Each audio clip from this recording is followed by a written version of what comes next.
This matrix can be solved by using the logic of our rows. Let's take a look at row 1. In row 1, we have 2 white squares in our first element, 4 white squares in our second element, and 2 white squares in our third element. In our first element, we have 3 black squares, then 4 black squares, and then 1 black square. So it looks like we're taking the difference between the number of black or white squares in the first 2 elements to get the number of black or white squares in the third element.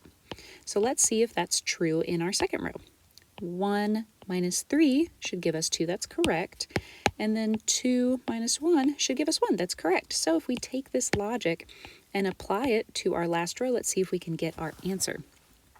We have a total of 2 white squares, then 1 white square.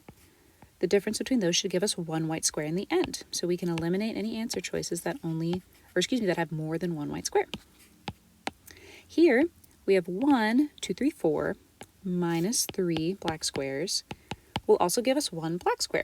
So our only correct answer is answer choice D. But let's say that answer choice E actually looked like this.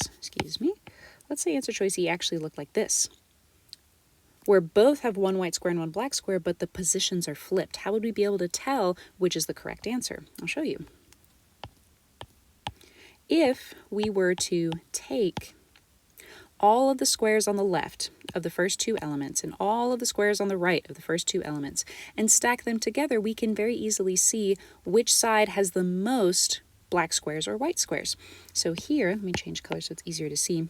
For our first row, black is the predominant color on the left-hand side and white is the predominant color on the right-hand side. So that is why black ends up on the left and white ends up on the right. In our second element, white is the predominant color on the left, and so is black. So they're both on the left-hand side of the second row.